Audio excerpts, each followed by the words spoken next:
on my end. Oh, I'm fuzzy and cutting in and out. Or both of us fuzzy and cutting in and out. Just There, we're you. going to wait for a few more people. We've got quite a few more people yet loading in, so let's let everybody get here. And then I will introduce you. Everybody can hear okay? Yeah, thumbs up. You can hear me? Nobody's rating a thumbs up. What does that mean? Quan's Anybody got his got thumbs up. Thumbs up. Okay, Yeah, no, good. Thumbs up. Great. Fabulous, fabulous. I just got a notice that my internet connection is unstable. Let's see what happens.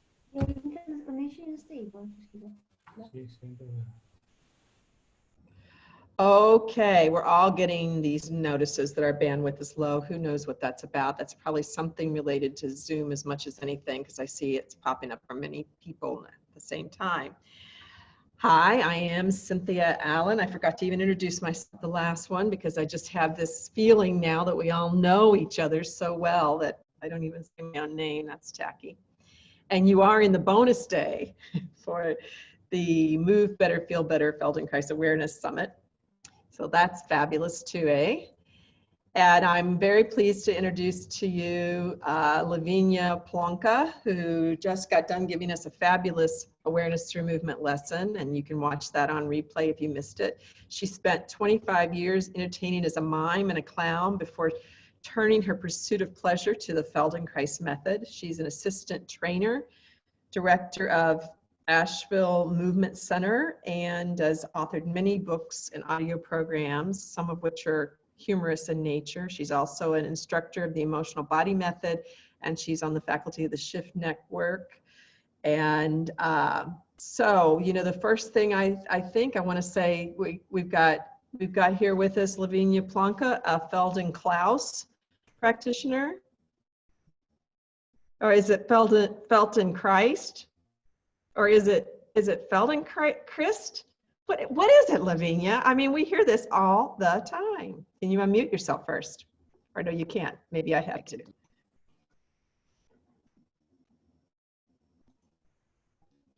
Okay, am I unmuted now?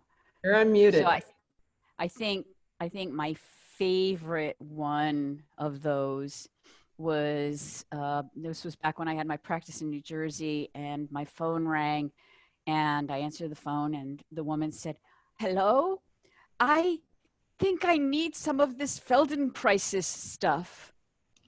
And I was like, "Oh, that's it. I'm having a Feldenkrais. That's what it is." So yeah, imagine that, living a life where, you know, every single thing that I've done in my life has been sort of over the bleeding edge, right? From childhood, where I was an accordion prodigy, and which is, you know, really at the time was not exactly the most popular choice of musical instrument. And then going to becoming a mime and trying to explain to people what a mime was, and then going into Feldenkrais. But, you know, I just really feel strongly that a name is just a name until everybody recognizes it.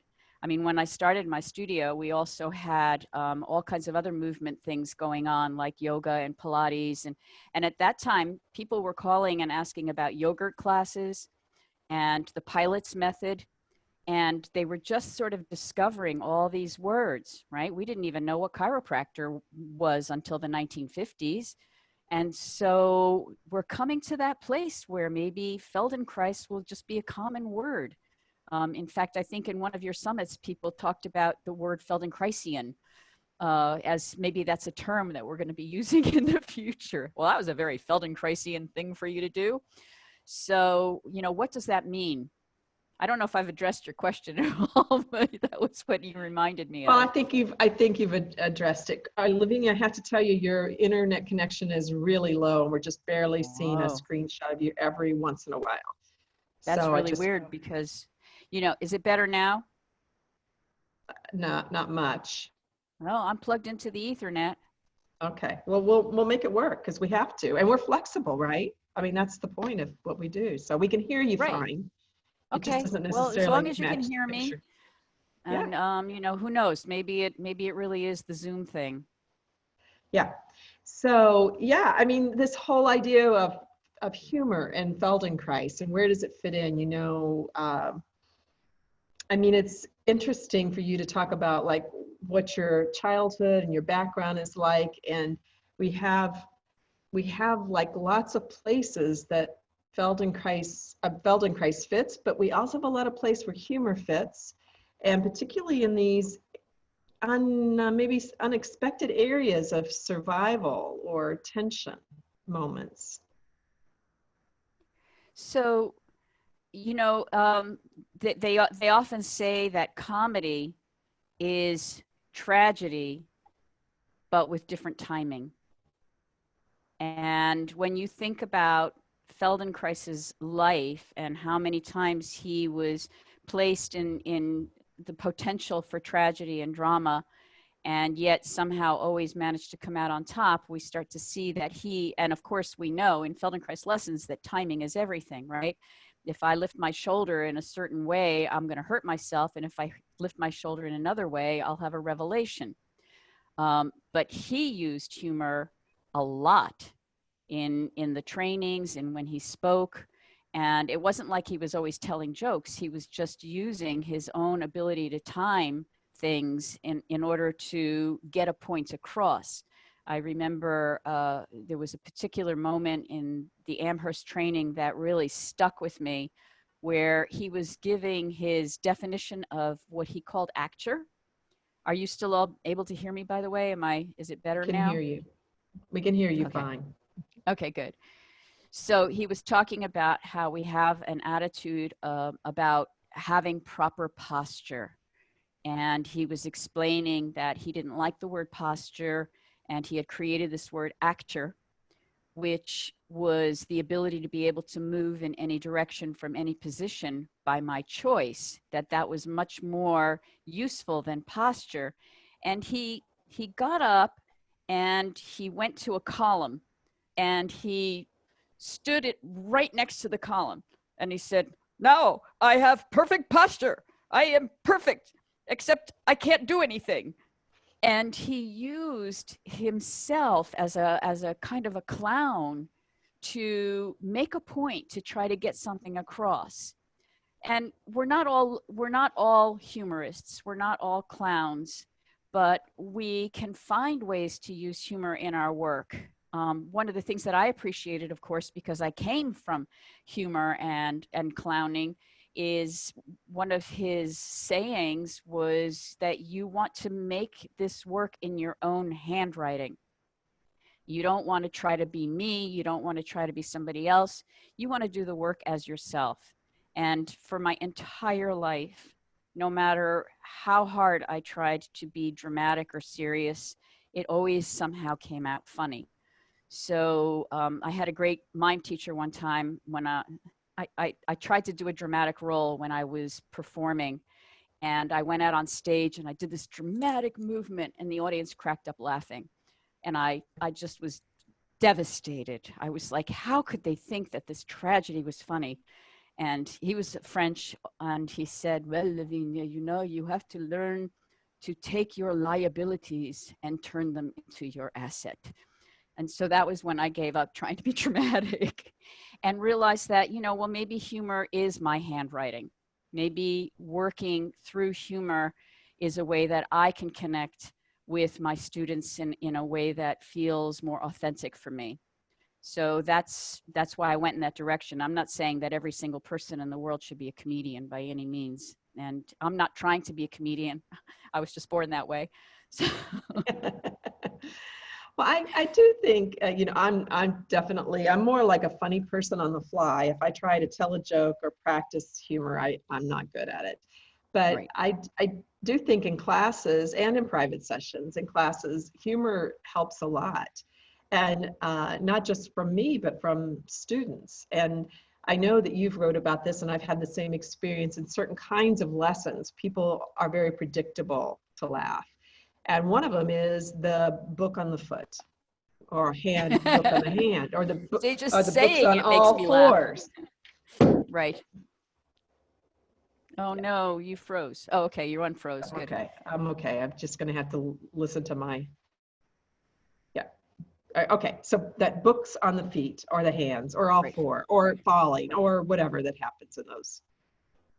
Right. So for those of you who are not familiar with the book on the foot lesson, it's a way of really freeing your hip and shoulder joints if you're doing books on the hands and books on the feet, where you're actually lying on your back and you're imagining at first that you've got a book on the sole of your foot and you're pushing it up and you're moving in different directions, and then eventually you actually do put a book on that foot.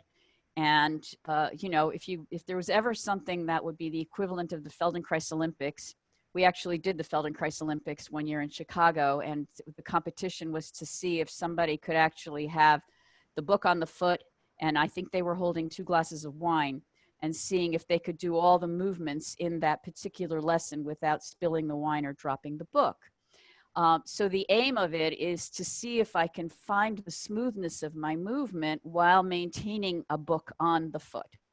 And it's really hard to do that. And you have to just let go of your desire for results. You have to let go of your need for success.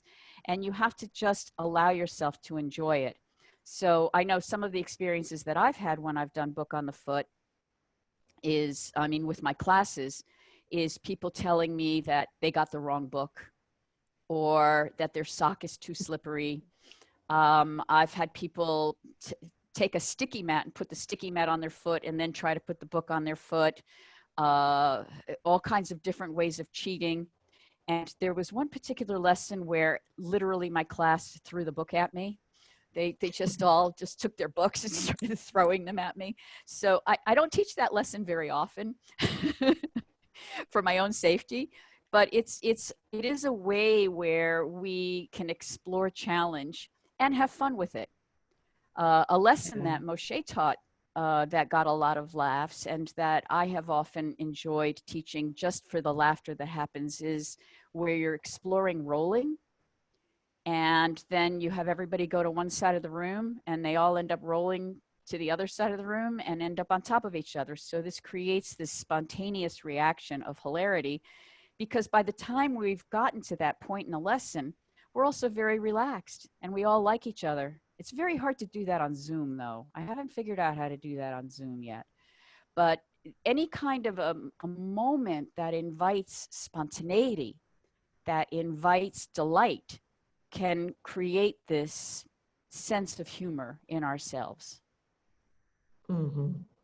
Yeah, and I think the there's the teacher's humor or lightness of spirit, but then there's the students, and anytime that comes forward, you just have a better chance of learning. I mean, or I should say most anytime that comes forward, you have a better chance of learning. It's so, we're so serious, right, as adults, and we take our learning very seriously, but kids would just have a ball with these lessons. In fact, if you introduce any of these kinds of lesson concepts to kids, they usually find them to be quite entertaining and comic, and they are going to do what they want to do with them. They're not going to follow all the rules. They're going to enjoy themselves. So I feel Right. like, So go ahead. yeah, so I feel like also in private sessions, the same thing can be true, that just a particular moment of a joke or a spontaneous little song or rhyme or something can really make the learning so much easier. And I know for myself, one time I had a woman who was coming to see me. She hadn't been seeing me very long, but she clearly had some emotional challenges in her life, and she did not want to cry at sessions, which that's certainly not my goal. I don't like set out to try to make people cry, but it was one of her stated goals. She did not want to cry at a session. And in the middle of a session, she said, "Quick, you have to tell me a joke. You've got to tell me a joke." And I can't tell jokes. I mean, I cannot tell jokes. I'm like the world's worst joke teller. And so I said, "Oh my gosh, you're so screwed. You got the world's worst joke teller," of which she died laughing, because that was funny to her. It was enough of a joke to just break the tension for her and for her to feel safe and be okay in the space again. And I think that sometimes laughter can also be my place of discovery, my way of realizing something that allows something to let go. And I'm sure you've had this situation happen where it especially happens with people who are carrying a lot of tension in their arms and in their shoulders. You're working with them one-on-one, and I'll go to begin to lift their arm or to support their arm in some way, and you can feel how they're controlling it, how they're doing the movement. They're not able to let go. They're unable to allow their arm to yield to gravity. I'm just using the arm as an example because it's the only prop I have at the moment. But I remember I was working with someone recently, and it's not that this was a person who was new, but she works with her hands a lot and gesturing and working. She's a very busy business person. And I was working with her arm, and I could feel the tension in her arm. And I said, hey, you know, you can give me your arm. She's like, I am giving you my arm. And I said, okay, that's fine. And so I let go, and her arm just sat there, and she has her eyes closed. And I said, so could you let go of your arm? And she's like, my arm is letting go. And I said, could you open your eyes, please? And she opened her eyes, and her arm was like sitting up there in the air, and she just lost it. She was just laughing. And then at that point, her arms were flopping all over the place. So that moment of realizing that I get in my own way can be such a wonderful and releasing moment, right? And I want to say something about how we want to create an atmosphere of safety where a person can feel safe enough to laugh at themselves and realize something about themselves without judgment. I think that I wouldn't have done it that way if I hadn't been working with this person for a while and I didn't know who she was. But giving her that opportunity to see where she was and in that atmosphere created a learning experience for her. And then after that, she was like, well, I could flop all over the place. And in that process of her moving herself, she began to let go of something. So it was great. Yeah, it is great. It's a great opportunity just to, it breaks tension in so many different ways. And besides which, it's just pleasurable, right? It's just enjoyable. I'm going to pause for just a second. I'm actually going to ask everybody to turn their cameras off except Lavinia and I. Let's see if the quality improves. So if you could all please turn your cameras off. It could be that Zoom just can't handle the amount of camera drag we're getting right now between all of us. And Lavinia, I went down to my settings and made sure I turned off high def in the video settings as well. If you could do that as well, that might help. So we'll see if we can get a little bit better connection for you all so you're not enjoying it as much, clearly. And this is not a movement lesson session. So that was I don't have high def on. Okay, great. Okay. And if this doesn't change it, we can all put our cameras back on and just suffer. Yeah, that's right. That's right. But if everybody can turn them off, that would be very, very helpful for the moment. I'm just going to give people a minute to do that. I see that they're struggling around with it, so they don't have to think at the same, try to do that and listen.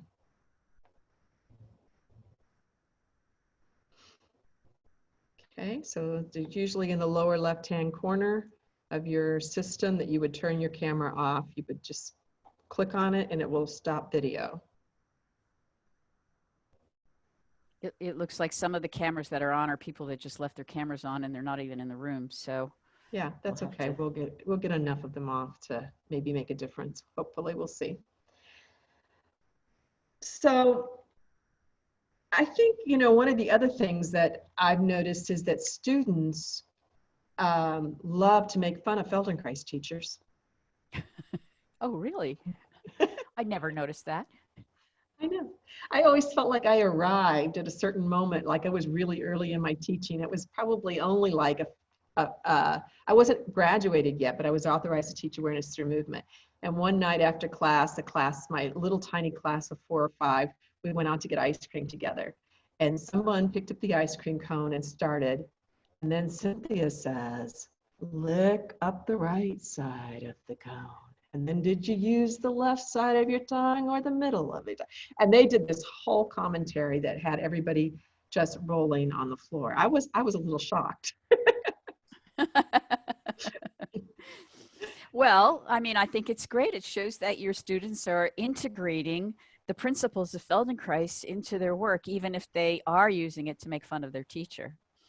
You were reminding me, my students also, they keep us honest in our approach. Like, one of the things that I often emphasize in my classes is that we don't should. That Moshe Feldenkrais said ought to means don't want to. And so many of my students, as they would begin, they'd be like, well, should my shoulder be doing this, or should I do this? And so I would always go, well, we don't have shoulds, or we don't say should, and let's look at choices, and let's look at options, and, whatever. And so, a couple years go by, and I'll be giving a piece of a lesson, and then I'll say, and now what you really should be doing, and inevitably someone will shoot up and go, you said should. And the whole, and through that process, we all reinforce that we don't need to should on ourselves, right? We just, I mean, it's going to slip out because should is a word in our language, but it's just so wonderful to hear how people take something in and they pay attention, and then they feed it back to us. And, yeah, that's always good for a laugh when the teacher gets caught putting her foot in her mouth, which I do on a regular basis anyway. So. Yeah. So for people who are doing lessons, I mean, could they be more purposeful in using humor? Do there any strategies? Because I do hear people say they get very frustrated doing Feldenkrais lessons at times, or even angry, or there's a lot of emotional responses. They're not necessarily fun responses. Is there something we should foster, or how can we as participants work more actively with it? Do you have any I ideas love that about you it? just said the word should. Yeah, I did. So, so are you speaking about how people react as in a lesson, their experience of themselves in a lesson? Yeah. Yeah. So I personally think that whenever I'm experiencing an emotion during a movement lesson, that is grist for the mill. That is information. That is something I'm learning about myself, right? To recognize that this shoulder movement is pissing me off. I mean, that is gigantic. When I was in my training, there was a period where the eminent Larry Goldfarb was teaching a segment of our training, and we happened to be doing movements on our hands and knees. I hadn't even at that point put together that we might actually be working towards crawling and cross patterning. We were just on our hands and knees, and I was trying to figure out what to do with my hands. And I remember this voice in my head that was saying, I hate this. I hate this. I hate Larry. I hate everything about this. This is making me so unhappy. And that anger created a muscle spasm in my back. And so I called my mother out of curiosity, and I said, Mom, what was my crawling like? And there was this huge, long gap of silence. And then she said, well, you didn't. And I'm like, what do you mean I didn't? She goes, you never crawled. And here I am, I'm 40 years old. I've been a performer for 25 years, and I didn't know that I had never crawled. And so suddenly the whole history of my life unfolded, that I was, that I never crawled, that I went straight into walking, that I lurched everywhere, that I was a total klutz, and that was why they sent me to ballet. And because I went to ballet is why I ended up where I was. And here I was in the Feldenkrais method in a training on my hands and knees, being really angry because I didn't know how to crawl. And that process of anger was what created my investigation. If I had tried to make a joke about it in that moment, or if I had tried to blow it off, I would not have had that level of learning as I did that. So I think that sometimes when I have an emotional reaction, I don't want to turn it into humor. I want to see where it's taking me. I want to be curious. You know, like you said, that person that didn't want to cry, you know, if it's habitual, if I cry after every session, there's something there to be investigated. And if I'm always trying to joke, that also means that there's something that needs to be investigated. So I think that every emotion needs to find its appropriate place, its proper place. Does that make Mhm. sense? I think that's very helpful, actually. I really do. I think that the difficulty becomes if, as a teacher, as a student, we only have one emotional response, and it's always anger, it's always humor, it's always, oh my God, I'm such a pathetic person. Mm-hmm. You know, it's always blame, it's always self-deprecation, and those are the problems, and that hopefully maybe through the process of learning, we would come out of that particular habit pattern. We would let that habit pattern go of always just finding one way of channeling our emotional responses. I I like it. also, yeah, I also want to say something about the connection between laughter from the perspective of absolute joy and pleasure, and laughter as a result of embarrassment, fear, nervousness, and how they feed different parts of ourselves. So, you know, from the perspective of, you know, of any of the emotions, there is a breath pattern. There is a posture. I think Odette spoke a lot about that during the summit, for those of you who remember Odette's presentation.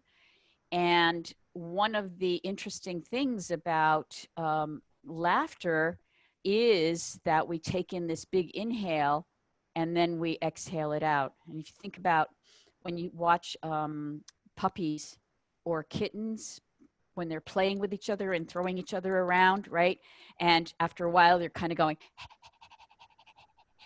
which is, you know, according to Darwin anyway, that is the primitive expression of laughter, of joy that we have when we go, ha, ha, ha, ha, ha, ha, ha, ha, ha.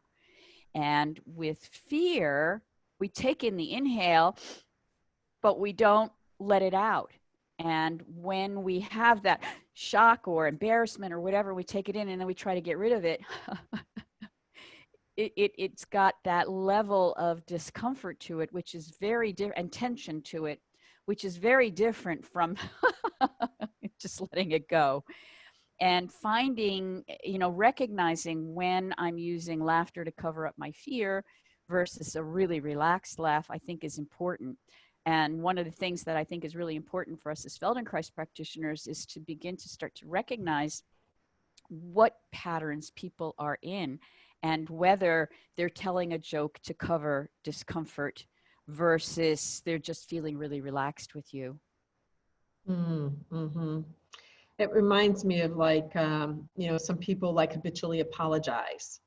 That And made me laugh.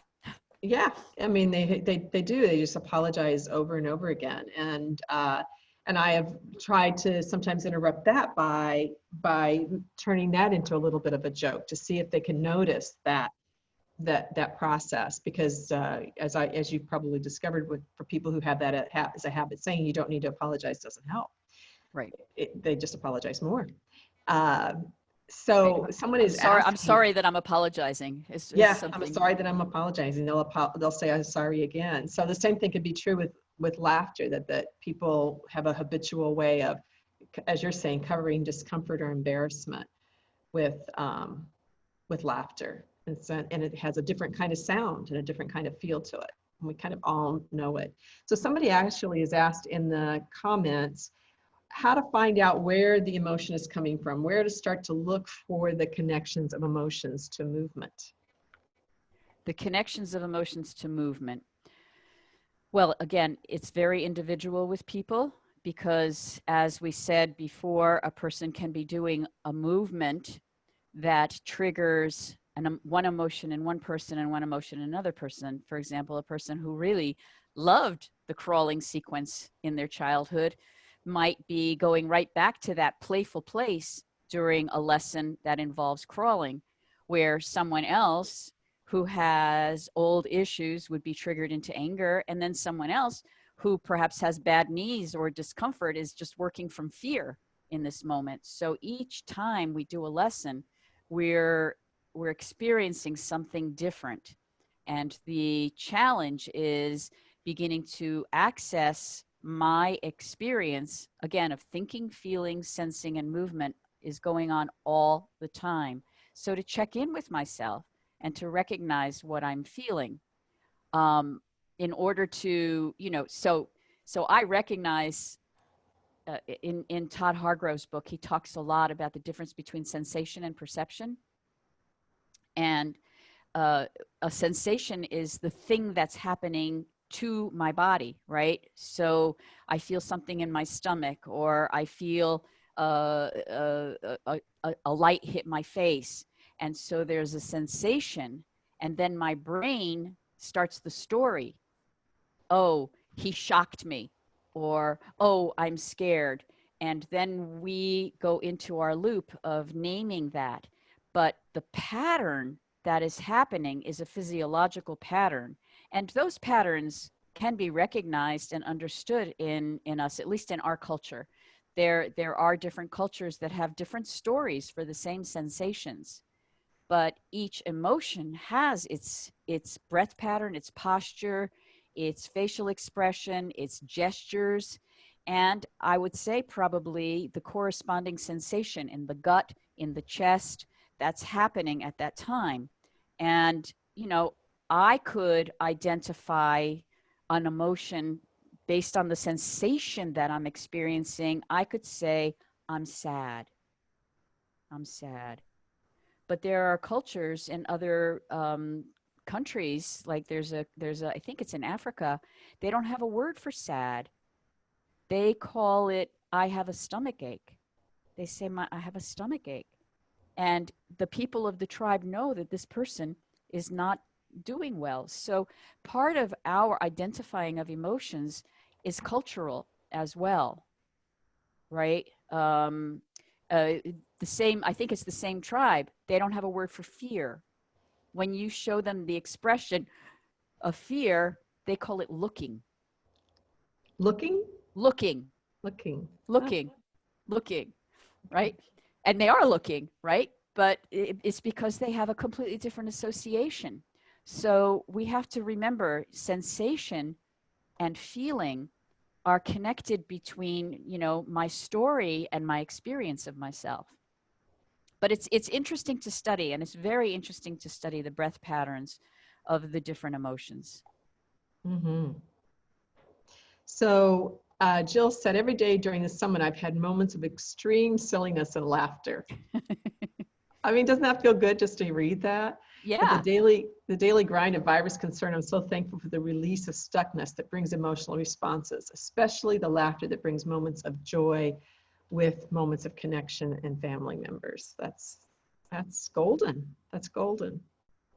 So one of the things about joy, going back to the difference between laughing from joy and laughing from fear, is that when I'm experiencing joy, there's a relaxation in the posture of the body.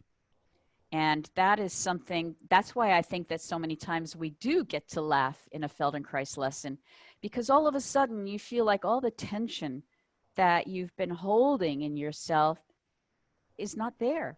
And so when I feel that quality of letting go, I associate that with laughter, hilarity, letting things go. So when I feel unhappy, and by the way, unhappy is a different kind of letting go in the sense that there's a collapse inside of oneself. But when that collapse happens, it's as if there's a weight here. So it's not the same as a letting go of opening. It's a collapse inside oneself. So when I let go in that way, then air moves differently. My face feels different. I mean, maybe even in the awareness through movement lesson that we did earlier, as we were allowing the face to yield to gravity, some people may have actually felt the beginnings of a smile or something like that take place, which then, because your seventh cranial nerve, which connects up with facial expression, connects up to all the other aspects of your posture, things just start to let go, right? When when I smile, they've done studies on this. When you smile, your posture improves. When you frown, your posture goes the other way. So all of those crazy sayings from, let a smile be your umbrella, and, smile and your problems go away, can be actually physically true, because I'm changing my sensation and that changes my perception. Mm-hmm. Taffy said, perhaps laughter can be part of the sympathetic reaction. And then Wendy said, I feel sometimes that laughter can be a bridge from the sympathetic system into the parasympathetic system. Wow. I have to take that in. Because every emotion is connected in some way or another with the sympathetic nervous system. With the exception of when we go into, say, a zero breath or a neutral breath, where, when we work, I guess I wouldn't have thought of laughter as being parasympathetic. There are things like allowing oneself to experience a sensory experience that would be parasympathetic. I'm just thinking about all the different breathing patterns and how they respond. So when the body relaxes and I feel my breath just moving through me, that would bring me into parasympathetic. If I start to get activated either through tension or fear or weight, then that would go into sympathetic. So maybe she's right. Maybe laughter would be a bridge. I'm going to have to look into that myself. That's a really great observation.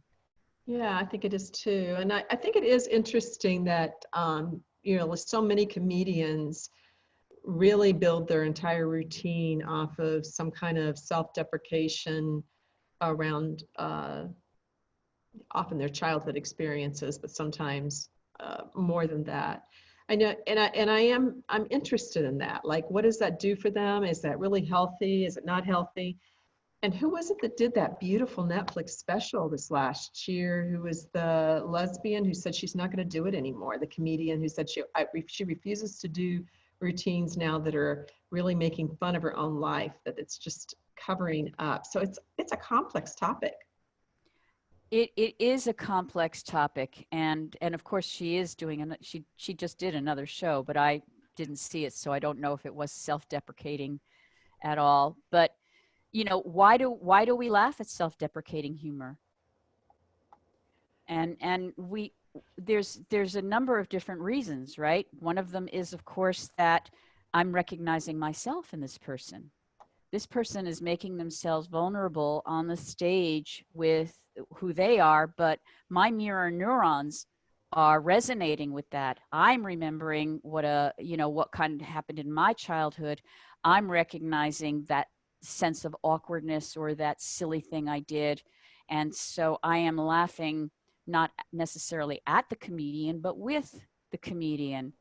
I think that there are levels of self-deprecating humor, some of which I think can actually be kind of cathartic for us when we resonate with what the person is going through, versus somebody who's just beating themselves up. Like, the first person that comes to mind, and I'm dating myself big time, is Rodney Dangerfield, who used the ultimate in self-deprecation to a point where it was his mantra. But that wasn't, to me, as sincere as somebody like, and I can't remember her name, but I'm sure either. I wish that she was really good. She's really good. Somebody's going to give us her name in a minute, I'm sure. Because she changed the name or something like that in the name of her show. Yeah. Mary Beth says, so much of smiling in our culture can be performative. I'm thinking of how women in particular are asked to smile randomly, and usually to please a parent or a man who is being inconvenienced. Reconnecting with genuine emotion is truly liberating. The freedom to smile or not to smile from one's own sense of self rather than to please or placate someone else. Man, I'll tell you, a number of times between the age of 16 and probably 30, I was told by men to smile. Oh my gosh, me It too. is an incredible, I mean, it was a daily experience as if that was my job. Mm-hmm. Mm-hmm. Mhm. And then of course I'm sure that you've also met and worked with people who compulsively smile, like what Mary Beth was talking about. I have a friend who, you know, I mean, it's wonderful because she always looks so sunny. She's always got this smile.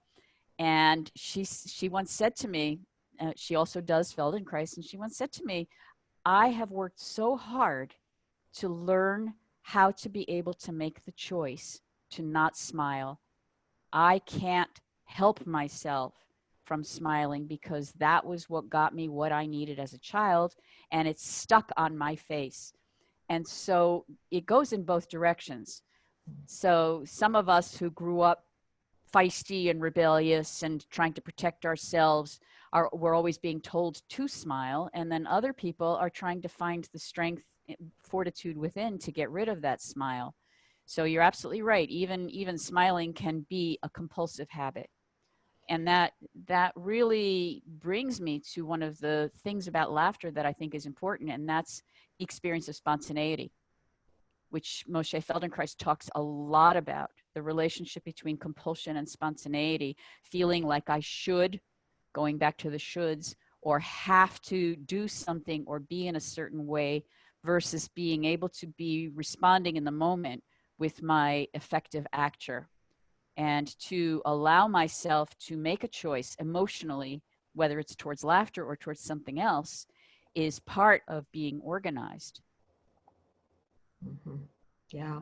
And that's really resonating with people. Nina says she has a flashback to a man who would always ask me to smile. It's, you know, these ingrained cultural things. And of course, we would expect a different behavior from men, but it is significant, and we've heard a lot about it over the last few years as we've become more aware, tried to become more aware of a culture as what we're doing to young women in particular.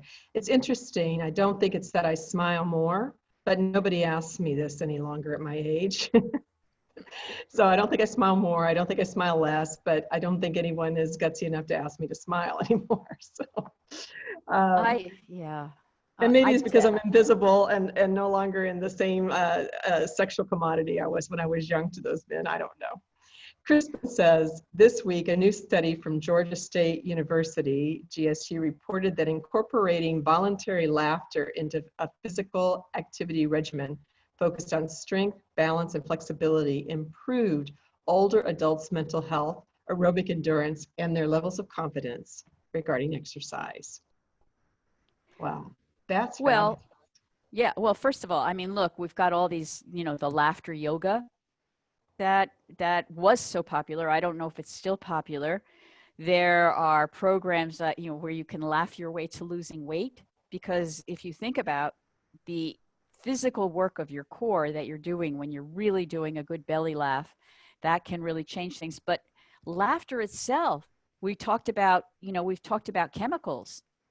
Laughter itself triggers different chemicals in the body than, say, crying, right? So if I'm triggering chemicals that give a sense of well-being, you know, there's nothing like that feeling you have after a really good laugh. You feel a kind of life force moving through you. So I think it makes perfect sense that laughter can be part of a therapeutic process.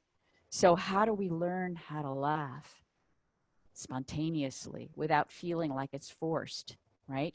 How do we bring that? I mean, we know Norman Cousins, right? Laughed himself to health. So we Mhm. know that there are therapeutic, and we don't know how much of it was placebo, but it doesn't matter. It worked for him. But to find my way into laughter in a spontaneous way is an interesting process, I think. And I was going to say, I think I smile more now than I did when people used to tell me to smile. And I credit the Feldenkrais method for giving me the resources to actually feel okay smiling. Say a little bit more about that, because we assume that people have been watching all through the summit and have caught everything, but there are people here that this might be their first session, and maybe they didn't catch any of the ones based on like emotional intelligence. I think that's important to flesh that out a little bit. Well, I mean, I can only speak from my own experience in this moment, but I grew up with a lot of stress, as many of us have, different forms of dysfunctional childhoods, and I had to defend myself a lot, and I was quote unquote never good enough. And so I went through life with a gigantic chip on my shoulder. Literally, I kind of walked around like this with my head forward, and I didn't even know that my face had the option to change. I had what some people call the 11, this permanent thing in my forehead that was like this. And I was always ready for confrontation because that was how I grew up. And you could say that that was my habitual posture. You could say that was my defensive posture. But I felt like this is me. That was self-image, but I didn't walk around saying that's my self-image. It was just me. And in the process of, I'm getting emotional as I'm speaking about it, but in the process of doing awareness through movement, and I did mostly awareness through movement. I didn't do a lot of functional integration. I heard you tell the story, Cynthia, about not even knowing what functional integration was and same with me. I actually walked out of the training. Alan Questel had to chase me down the street to bring me back because I was so freaked out that I was going to have to touch people because I was like this. Imagine me touching somebody. So, but the process of coming in contact with my inner holding, my stories, my tension, and feeling the possibility that I could open my face to some other forms of expression that weren't so tense was a huge experience for me. And I had gotten into the Feldenkrais method because of back pain. And who knew that my back pain was related to this incredibly tense and protected little face and neck that was going on for all those years. So that when everything let go and the back pain went away, I had choice. I could smile or not smile. Now, there are definitely moments, I teach this thing called the emotional body, and we work on all these different emotional patterns. And my instructor always, whenever they needed to have the anger pattern demonstrated, they'd go, Lavinia can do that really, really well. I can go into the anger pattern just like that, because that was where I lived for so long. So I feel so grateful that this work has offered me the opportunity to look in other ways and to make my own humor less self-deprecating. Mm-hmm. When I first started performing as a mime and I met my husband, and I would do all these different pieces, and in every single one of my pieces, either I was abandoned by someone, I ended up falling out a window because I did something. It was always something that I did to harm myself or be hurt by someone at the end of a piece. And it was my husband, my soon-to-be husband at that time, who pointed out, he goes, why does everything happen bad to you at the end of your pieces, even though they're really, really funny? And I realized that there was a kind of punishment that I was doing to myself as an artist even. And then I saw how even my pieces began to change as I allowed myself to become more vulnerable emotionally. Wow, that's big. It was big. Yeah, it's huge. It's huge. Yeah. Tanya says, it seems to me humor and smiling are not the same. Think of the fabulous comedians who make the best jokes, or real humor with the most serious face. Smiling can either show cultural habits or a genuine inner state. Humor is a state of mind, a way of looking at things underneath different facets. Well, of course, smiling is my response to something funny, not my delivery of something funny. In fact, the best comedians, whether it's a comic actor or a stand-up comedian, is one that does not laugh at their own jokes. that does not smile, that is absolutely serious and sincere. And sometimes the more serious they are, the harder we laugh. Now, there are, of course, many times where a comedian just totally loses it and they start laughing at their own joke. But the truth is that they're attempting to maintain a commitment to their story so that you can enjoy it and laugh. So that's why comedians try to maintain a straight face. And the same thing in theater. If you look, the funniest scenes in movies or plays are when the actor is absolutely serious about what he's doing in his ridiculous situation. Mm-hmm. Thank you. Well, I want to give people a moment to write a question because I think that's going to be our best option with our internet connection. So if you have any other comments or questions, go ahead and throw them down there and I'll try to pull a couple of them out. And as you're just thinking about, Lavinia, this whole thing of comedy, anything else that you might want to say? You know, one of the things that I find to be so daggone funny, I'll just say this, I think it's funny, is that people think that Feldenkrais is a cult. I think it's funny. I think this is the worst cult I've ever seen. If this is the cult, we don't live together. We don't give money to anything together. We don't all dress alike. We don't all say the same thing. You put a bunch of Feldenkrais people together, and I've never seen such a more diverse looking group of people. I think it's a joke. I think that's just humorous. We're an anti-cult cult. So, you know, it's funny, and I remember Stefan was talking about this in his talk when he began, about how we don't have anything recognizable in Feld. So you just basically said the same thing in reverse. And one of the things he mentioned is that we don't have what some of my students call Feldenware or Feldiware, right? We don't have toys and props and clothing that we can market and distribute that would identify us as Feldenkrais practitioners or Feldenkrais students, because we're basically in our sweats or our PJs. And the closest thing we have is our groovy Feldenkrais mats for those people who have bought them, and very few people schlep those on the subway or anything like that. So you know, how do we create a brand, an identity, where people can look and say, wow, that person, you know, you see I want to be that one. I want to be that person. Yeah. You see a person walking down the street in her Lululemon outfit and carrying her yoga mat, and she's, you know, got a certain look about her. You go, oh, that's a yogini. I can tell she does yoga. But you look at a Feldenkrais person, and where do they go? Oh my goodness, something has just changed on my screen. Has that changed? Yeah, I'm trying to figure that out. So maybe we can make that a kind of a goal to see how can we create an identifiable brand look to Feldies. Well, I actually don't like the word Feldy. I have to say that first. But I want to show, see, this is what happens when a Feldenkrais person develops a work, and this is Ruthie Alon's work, right? Right. So this becomes something that you can actually start to go, oh, okay, she's got a lot of props.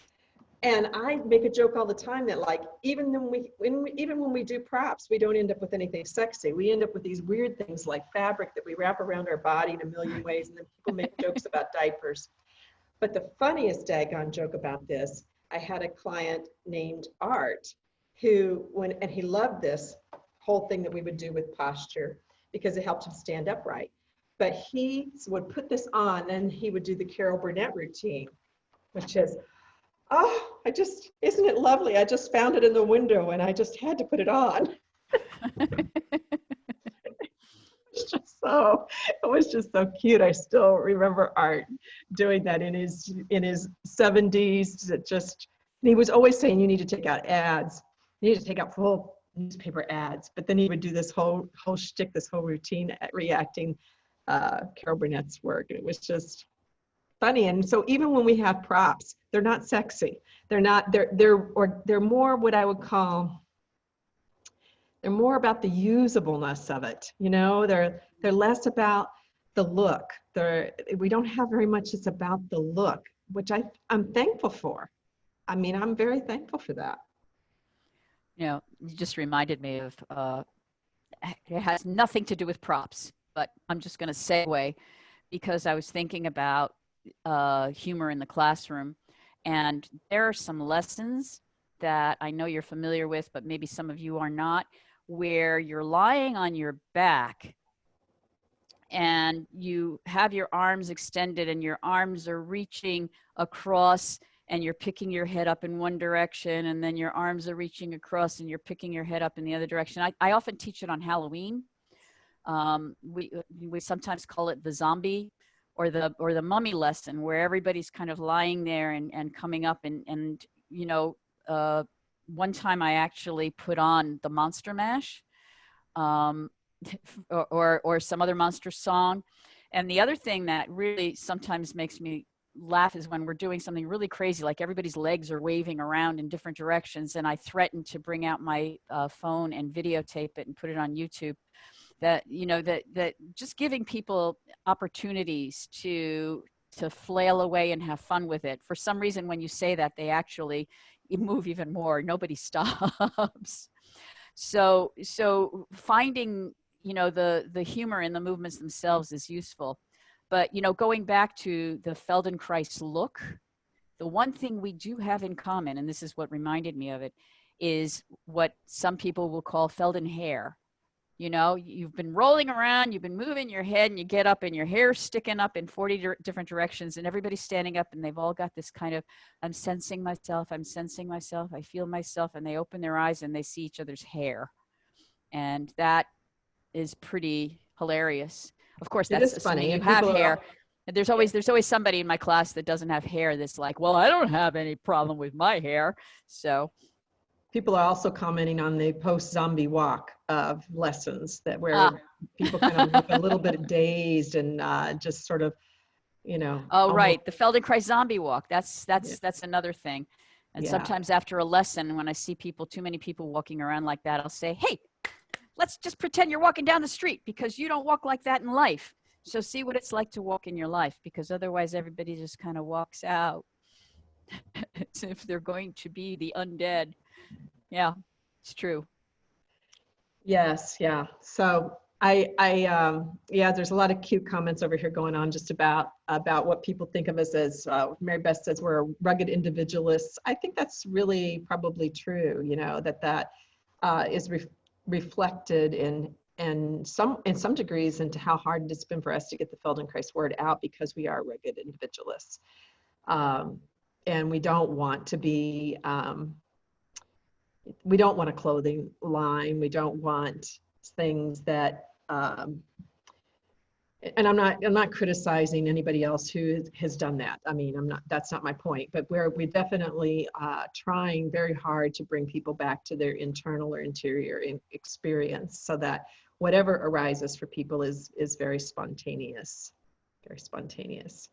Well, I would like to see, Lavinia, do you have anything you want to wrap up for us that you want us to be sure we get out of today, if you had to just sort of encapsulate it in a sentence or two? Oh, well, you know, I mean, to me, it's a cheesy way to end, but just remembering that laughter is the best medicine, right? It is the best medicine.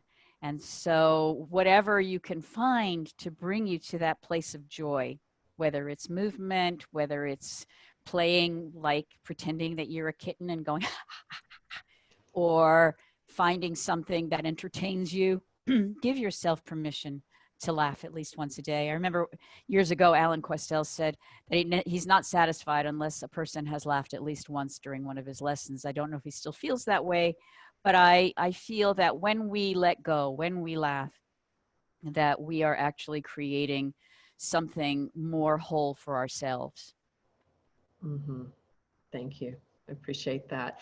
And when the replay comes up, which will take about 2 hours for us to download it, reload it up, you will also see underneath these replays, both from the early morning session, where Lavinia taught us a wonderful awareness through movement lesson that used quite a lot in imagination and had a couple of moments of smile to it, as well as this session on humor. You'll find a link to a session that she's giving away, and then you would be on her mail list and would learn about her Shift Network webinar and course that's coming up in June, I believe, correct? Yeah, it starts June 11th.